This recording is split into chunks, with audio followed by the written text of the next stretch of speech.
Morning. Go ahead and grab your coffee, grab your puppies, and let's have a chat with Coffee with Casper. So, this will be our second episode now. Our first one focused on eye contact. Our second one now, we're going to focus on the name of a dog. So what does the name of a dog mean? Well, for us, the name of a dog means something cute. My dog's name is Axe. I've got another dog named Scout. Obviously you start looking at what they mean or why we name them that. And Axe, his full name is Cutting Through the Stigma of Disabilities, and we call him Axe. Axe is nowhere inside of that name.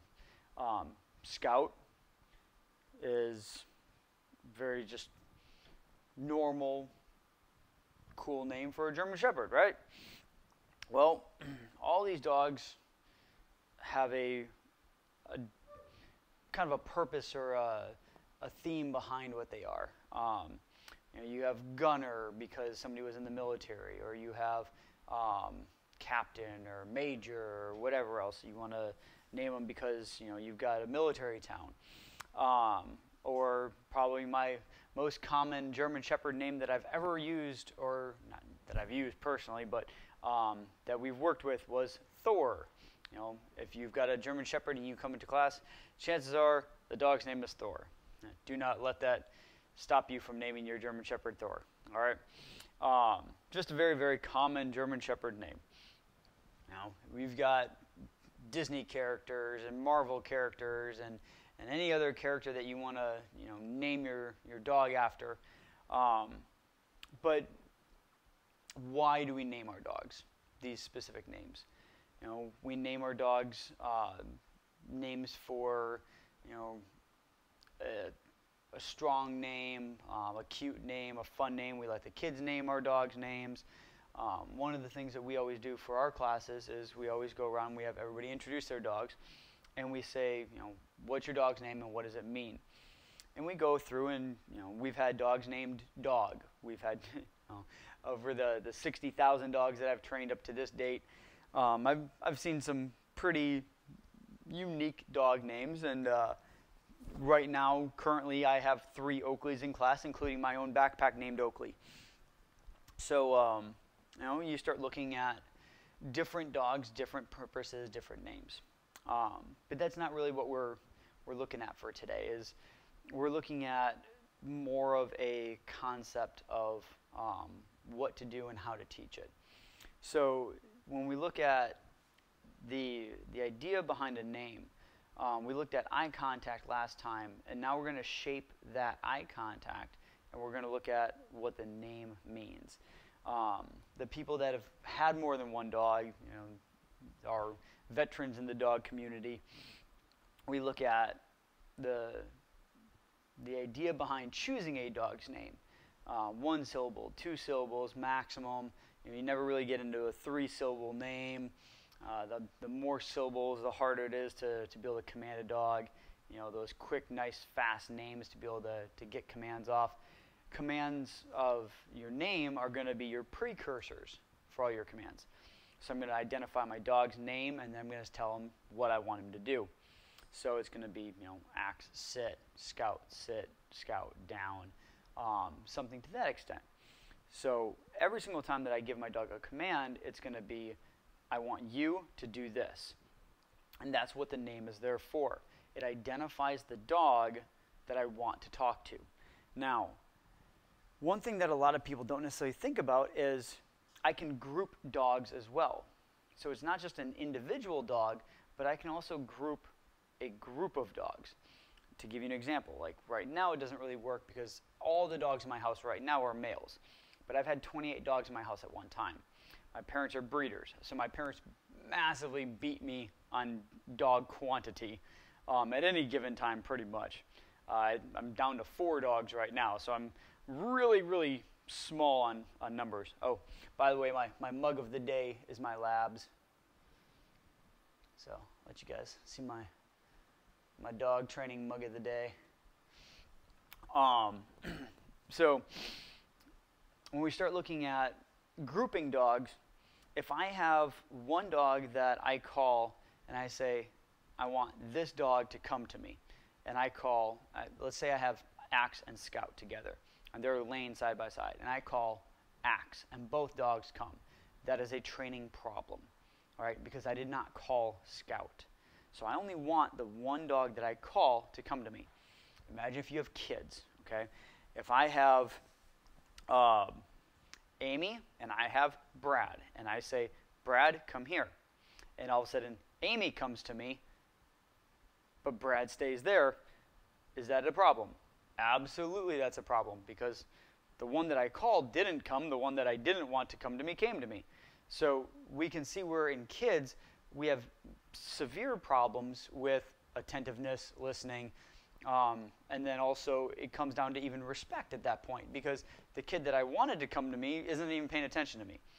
So dogs are just like kids. They respond the same way.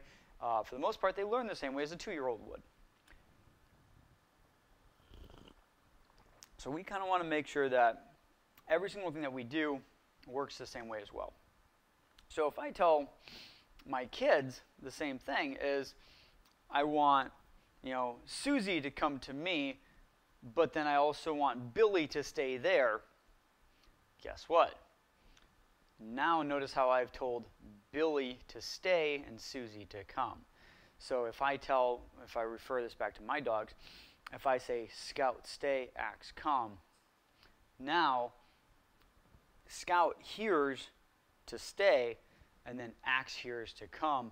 I've called both dogs individually, told them what I wanted each individual dog to do, starting with the dog to remain in place first, so that he can think about it, remember, and realize that, hey, I'm not moving. Then the next dog is, I'm going. Boom, and he goes. All right, so I can individualize each dog by their name. I can also group dogs by their names. Now, this is where I have fun. I teach a lot off of this as well. Axe responds to idiot. It goes to show that it doesn't matter that you have one dog that his name is Axe, but you get into these clicking, the snapping of the fingers, the whistling, all those are names. And the more names that you have for your dog, the more confusing that it is, especially when it's not consistent. So if I go, Axe, and then I start whistling, and then I start clicking, and all these things are just commands of attention, well, if I have 15 commands of attention, that's going to get really confusing really quickly. Whereas if I had one command of attention, one thing that identified you to tell you that I need to get your attention, that's going to be really easy. So for something simple like if Jack is over in the other room and I go, yo, Jack, Jack's going to look at me. So if there were 4 Jacks in the other room, I might use a last name instead of using a first name. So if I said, hey, you, and there were 15 people at a party, I'm probably not going to get the result that I want. All right? I might get 2 people to look. I might get nobody to look. I might get everybody to look.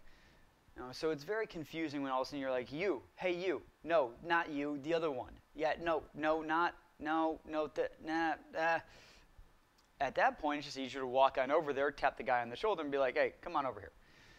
So dogs are very, very similar as far as the more confusing that you are by those commands of attention, the clicking, the little, all the lip smack sounds, and all these weird things that you guys do to try to get your dog's attention, they're actually counterproductive as opposed to productive. Teach eye contact, then teach the name, and only teach the name. And then I'll show you guys kind of throughout this progress of this one video of how we can group different things if you have multiple dogs. So, how does this work? Well, right now I have all boys in my house. So I can group all of my dogs together in boys. And that's exactly what I call them, my boys. So if I sit there and say, boys come, who's going to come? All of my boys. Well, when I had a larger group and I had boys and girls, I could call all of my girls and call all of my girls to me by the command of, guess what? Oh, there it is. Somebody got it. Girls. Okay, so I've got boys and I've got girls. So I can segregate all of my genders. I've got my males, I've got my females. Boom. I can call them all, and it's very, very simple. So now all of a sudden it's, okay, boys come, girls come. Boom, I've got two groups. Well, this also works very simple if I wanted to do a group of, 3 dogs here or 2 dogs here or whatever. However I want to separate my dogs. It doesn't really matter. But I did mine in boys and girls. Now, if I want all the dogs to come together, it's just a matter of everybody. Or I always said idiots. And then idiots meant everybody come on in.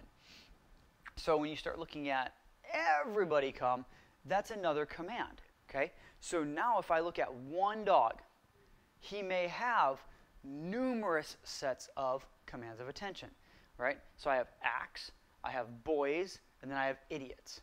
So he responds to 3 different commands of attention.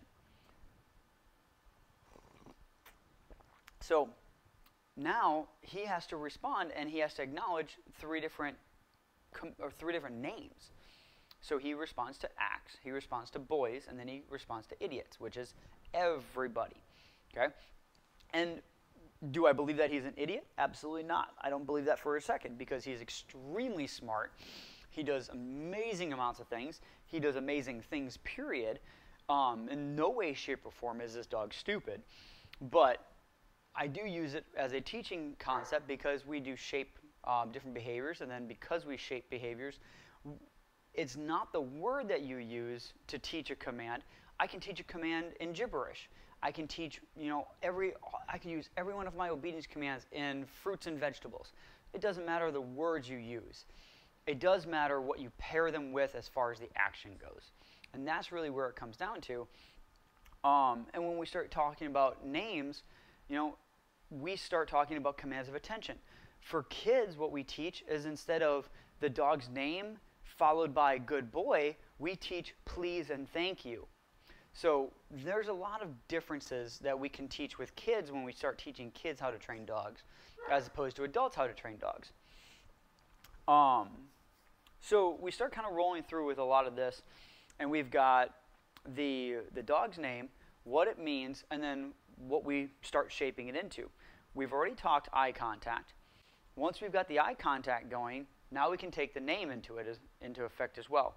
So we drive that eye contact up. Once we have eye contact, we're taking that puzzle piece of the eye contact and we're going to pair it with the name.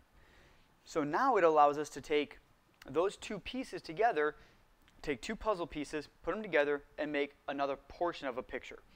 And that's really what we want to do.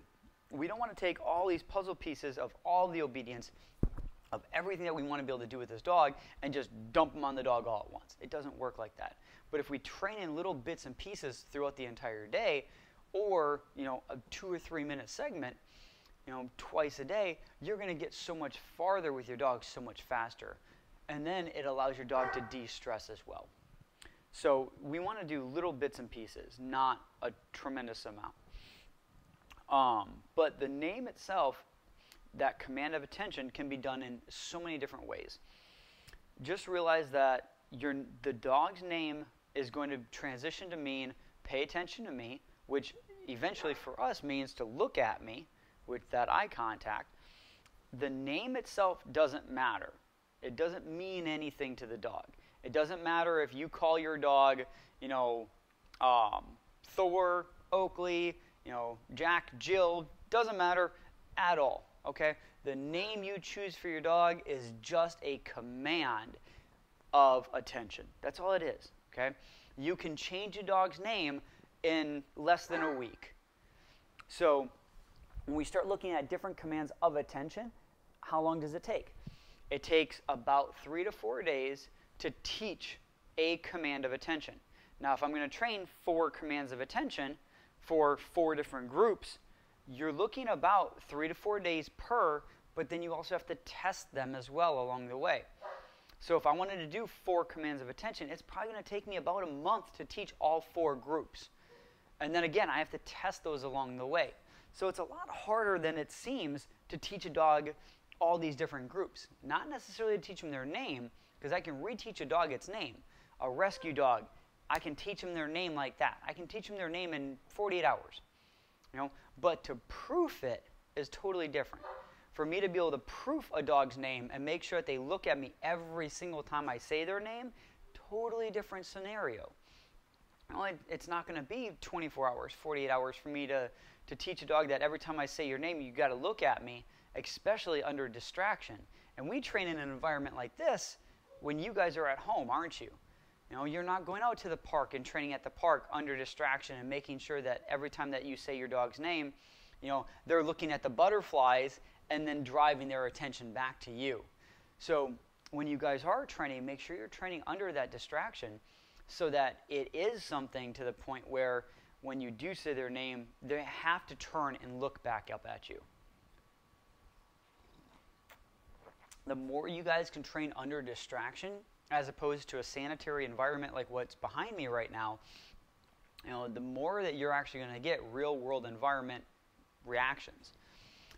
And you're going to notice that especially by coming out to a class like what we teach, is we don't train anything in a sanitary environment. We're going to make sure that we have distractions. We're going to make sure that we're out wandering around. We're going to let your dogs get distracted. Then we're going to call them back to us, or then we're going to get their attention. Then we're going to make them do what we want them to do while they're distracted, as opposed to, sitting in your living room with nothing else going on around you, clearing off the entire kitchen table and then putting just your child down there with nothing else but their homework and no distractions. That's not the way to get through life, because life is distractions. So the name is what drives the dog back to us. So a couple things that we have to pay attention to. How do we make sure that we don't mess this up? Because if my dog's looking over here and I go, Oakley, Oakley, Oakley, Oakley, and all of a sudden he looks at me, his name becomes Oakley, Oakley, Oakley, Oakley. All right, we don't want the dog's name to be repetitive.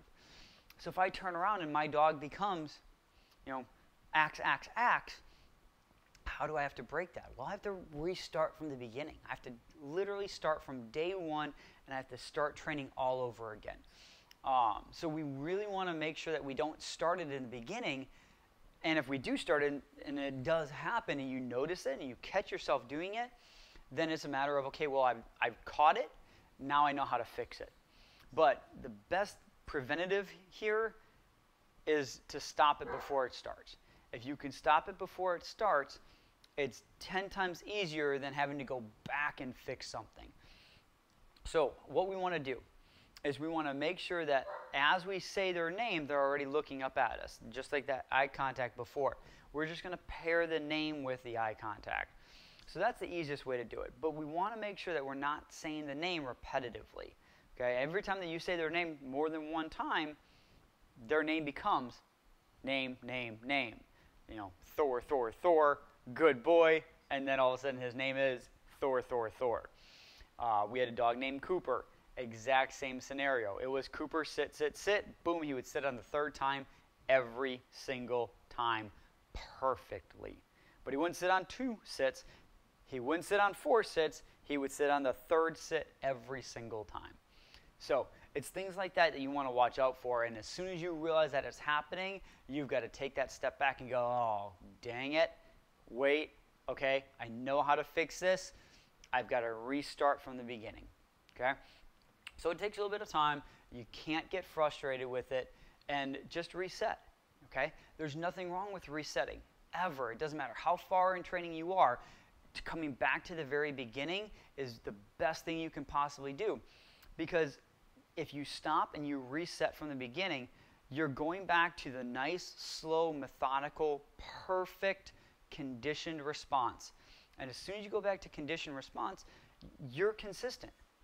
And if you're consistent, your dog's going to learn it extremely easily. It's the same concept as if I sat here right now with the video going and somebody rang my doorbell. Well, I'm not going to think about it. I'm automatically just going to stand up. I'm probably going to pause the video, but I'm going to automatically just stand up. I'm going to start moving towards the door. I'm not going to think about what I have to do or how I have to do it. It's just going to happen. So that's the way that we want our dogs to think. When they hear when they hear their names, we want them to just instantly react. So whether it's the name, whether it's a command, anything at all, we just want them to react. So when all of a sudden we give them a name and an action to do, we want them to just react to it. We don't want them to say, well, I'd rather look at the butterfly, or well, I'm watching the dog over here and I really would rather pay attention to the dog. We'd rather them just react. So probably one of the best examples I can give you guys is Scout. Now, his name, I actually play around a lot with him, and he's one of my favorite boys that I've got, and I do call him Scout Scout. I've changed his name from Scout to Scout Scout, and we do that when we play.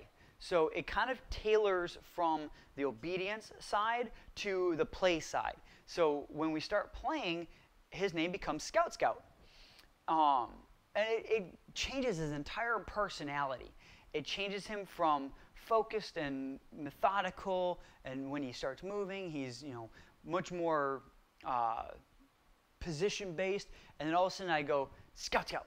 And all of a sudden, he just moved around inside the other room. He just perked up. So all of a sudden I do the Scout Scout, and he gets really excited, really energetic, and he starts looking for toys to play with. He'll look for a ball, and he's ready to jump around and play like a complete nut. So it's more of a release for him to understand that when he hears that double name command, it's a release command, but it's still his name. So it's a focus command that I'm calling him, but I'm also calling him to play. So you can tailor every single command exactly how you want it to mean, as long as you're consistent. So we start playing around with a lot of this stuff, and realizing that you can group your dogs together, you can individualize your dog, you can command each individual dog inside of your house. Every single thing that you do should be the name and then what you want them to do, especially if you have multiple dogs in your house. Like right now, again, I have 4 dogs in here right now. So if I want all of my dogs to do something, I can sit there and say, boys, stay. I can command all 4 boys to stay, and then I can call one individual dog off of that group. Again, boys, stay, Scout, come. Okay? And then all the rest of the boys are going to stay while the one dog that I called is going to come. So again, think about how you can group your dogs together, especially if you have multiple dogs. Individualize your dogs, group your dogs together, play with the name concept of it, because there's so much more that is underneath and underlaying that we're not necessarily thinking about of how you can identify your dogs, especially if you have multiple dogs. If you only have one dog, not that big of a deal, but you still have to get that eye contact with that name. All right? Pay attention for multiple name commands. We do this a lot. We don't even realize we're doing it. Those clicks and all the other attention gainers that we're doing, because when we say the dog's name and it's not paying attention to us, the first thing we do is we're sitting here and we're snapping our fingers, we're making clicking sounds with our mouth, we're whistling to the dog to try to gain their attention. Get rid of it all, okay? It's all junk. Get rid of it, okay? That's why we have the name command. So we want to make sure that all these things are nice and lined up. But then also think about all the things that you can still continue to do past this. And what else can we still shape? We have to shape the eye contact. We have to shape that name. We have to make sure that that's consistent. So until next episode, guys, happy training, happy coffee. Stay on it, all right? If you guys have anything that you guys want to see, post them on up there. Let me know what you guys want to see. We're going to kind of keep going along with the same shaping and sequencing here as far as, one to the next, But if you guys want to see something, I just got an email from Switzerland from one of the the people out there that wanted something specific, so I'm going to make some videos up for her, and I'll send those out to her. But if you guys need to see something, if you want to know something specific, let me know. Otherwise, we're just going to kind of keep flowing along with this, because there is a good system as far as that puzzle piece. You know, if you're going to make a puzzle, you need to make specific pieces put together. You know, you always start your corners, and you work your corners, and you work your boundaries, and you work your way in. All right, so we'll get the meat and potatoes done, but we got to get the foundation work first. So, guys, until next time, I appreciate you guys watching. Thank you for the feedback. Stay on it with your dogs, okay? Don't give up. Teach them something new every single day of their lives, and have fun with it, okay? I'm here for you guys, so if you guys have questions, ask them. All right, till next coffee time, we'll see you later.